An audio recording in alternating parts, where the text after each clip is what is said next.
I'm going to get her in trouble with this, but I actually asked her once. I said, so Miriam, I know you love Israel. What do you love more, the United States or Israel? She refused to answer. That might mean Israel, I must say.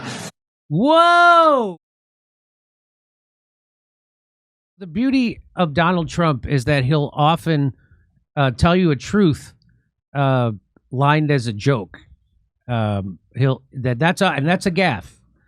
Well, first of all, you remember when Donald Trump tweeted this out? Sheldon Adelson is looking to give big dollars to Marco Rubio because he feels he can mold him into his perfect little puppet. I agree. When was this? That was from October 13th, 2015, when Trump was running against Marco Rubio for the Republican nomination.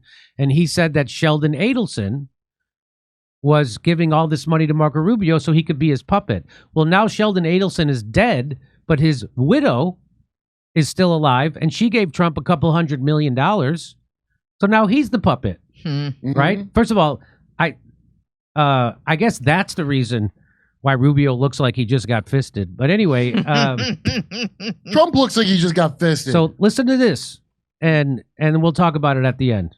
Broken promises from many other American presidents. You know that they kept promising. I never understood it until I got there. There was a lot of pressure put on these presidents. It was put on me too, but I didn't yield to the pressure.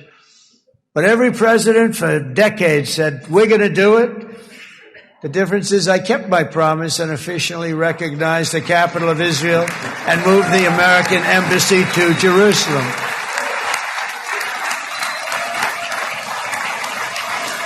He's pointing at his donor. He's pointing at Miriam Adelson. Huh? I did it for your money.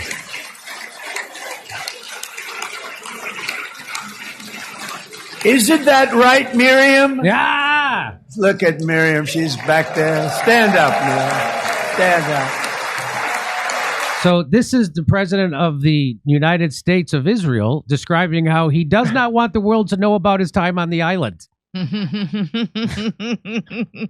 Listen, I hope that's what it is, Jimmy. I hope he's not just protecting Israel.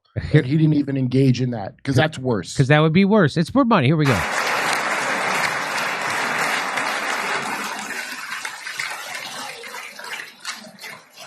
Miriam and Sheldon would come into the office. They'd call me.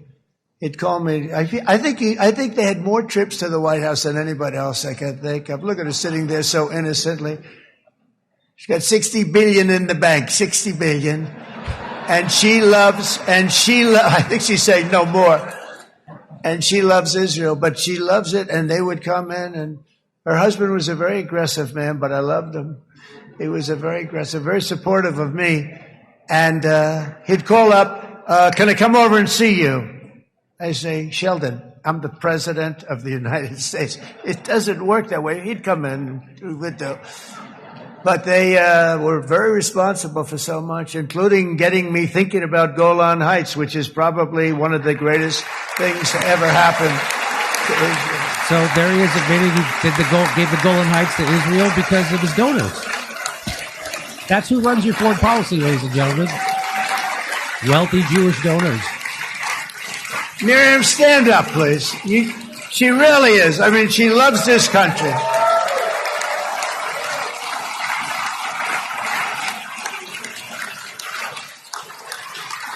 And by this country, he means Israel. She loves this country. Her and her husband are so incredible. We miss him so dearly.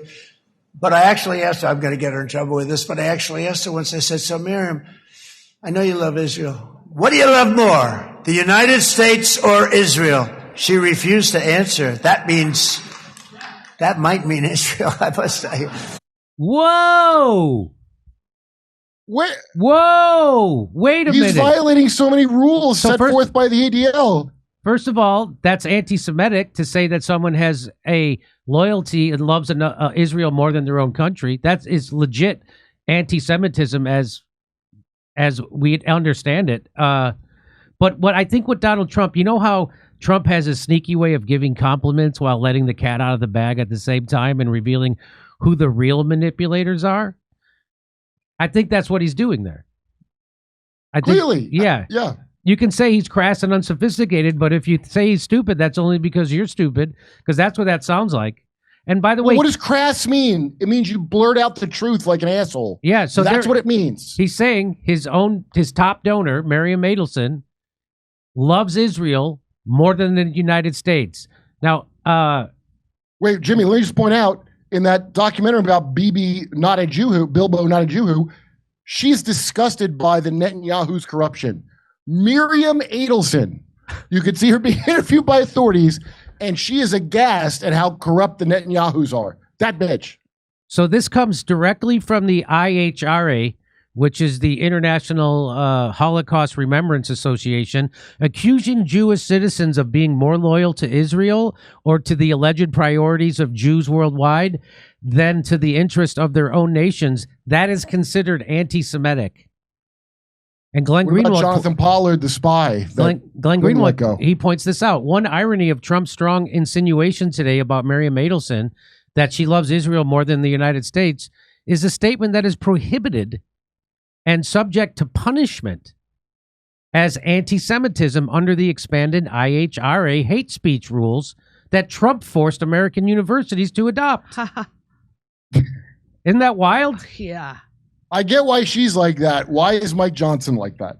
Here is, right? So here is from the IHRA, which is the International Holocaust Remembrance Association.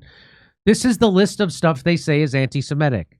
Contemporary examples of anti-Semitism in public life, the media, schools, and workplace, and the religious sphere could, taking into account the overall context, could include, but are not limited to, calling for, aiding, or justifying the killing or harming of Jews in the name of a radical ideology or an extremist view of religion. So that means if you side with Palestinians, that is anti-Semitic. Even though Palestinians are legit Semites.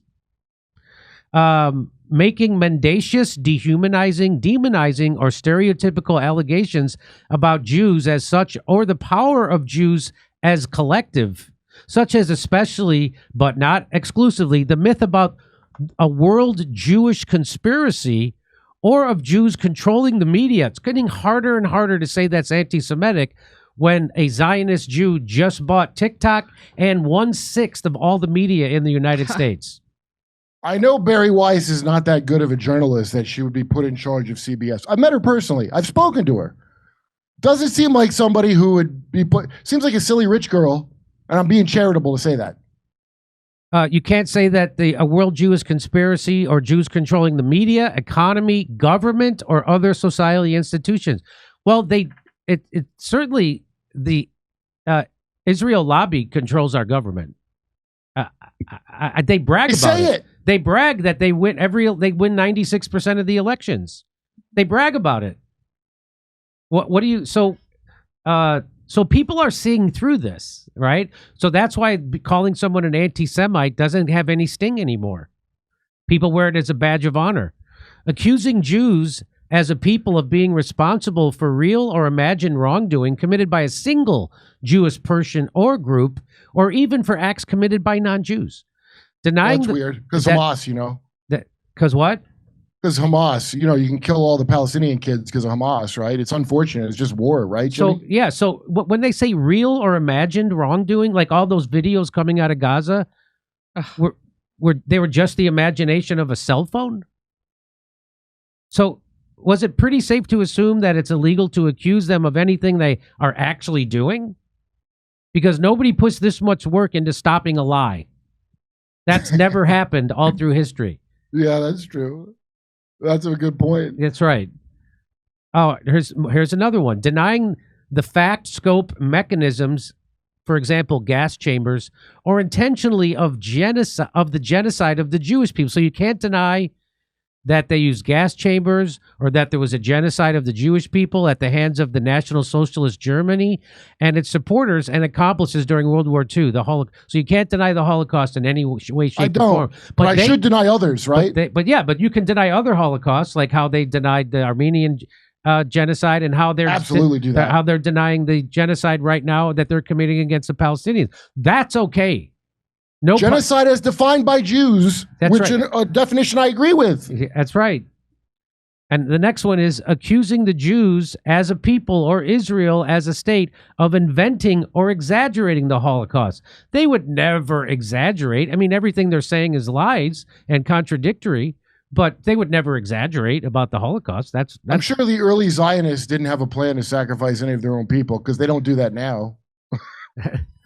Accusing Jewish citizens of being more loyal to Israel or to the alleged priorities of Jews worldwide than to the interests of their own nation. That's what Trump just did. I'm accusing Larry Ellison of that right now on your show, Jimmy. Okay. I mean, he clearly is doing that. He says it out loud. He says they admit this. The reason why they had to take over TikTok was so they could control the narrative for Israel and Zionism. Because that works. Again, this is all backfiring. They're so bad at this PR thing. So can I just give a piece of advice? Try being more pushy about it. Yeah, try being more pushy. Applying double standards by requiring of it a behavior not expected or demanded of any other democratic nation. So they're saying they're holding Israel to a higher... So you can't hold Israel to a higher standard. Even though they're chosen people, whatever the fuck that's supposed to mean at this point. Mm-hmm. Hey, don't hold them to a chosen standard. No, I don't hold a double standard, Kurt. I of course also oppose the terrible Canadian genocide as well, where those treacherous Canucks are wiping out American jobs for comedy writers on sitcoms. I condemn America. So no, I'm not double standard. I've never voted or believed in democracy here. And here's the final things that they say are anti-Semitism: using the symbols and images associated with classic anti-Semitism, like claims of Jews killing Jesus or blood libel, to characterize Israel or Israelis. Well, they are blowing up them churches now, though. I mean, hey, the Jesus thing I can forgive because that was the whole plan, that he dies. But this part where you're blowing up Christian churches, it's weird to hear none of the Christians, Zionists, talking about it. They only talk about, like, Uganda. But they don't mention the Orthodox Christians being blown the fuck up in Syria and Israel. There isn't a GPS that could draw you a straighter line to who is actually guilty than these new regulations. If they were any less subtle, they could be a sketch on SNL, for F's sake.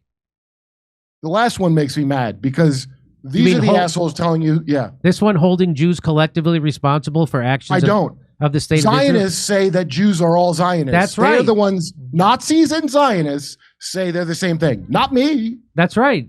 Guess who conflates Zionism with all Jewish people? Zionists and Nazis. Guess who is in on it together? And you have a coin with a swastika and Zionist shit on the other side. That's right. Guess who collaborated? Wow. So I'll be interested to see what happens to this segment.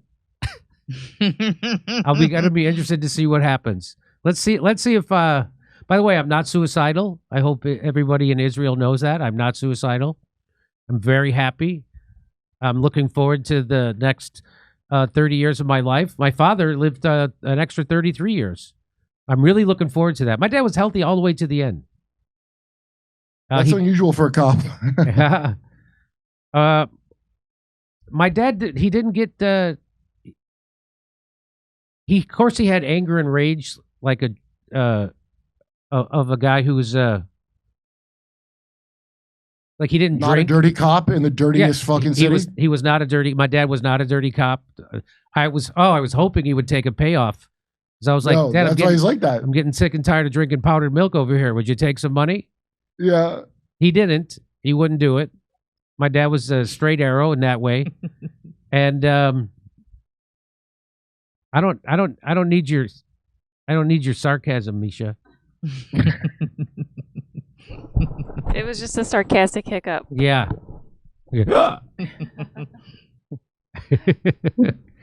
So, just letting you know, we'll see what happens with this. And if you like to hear me bring people together in hate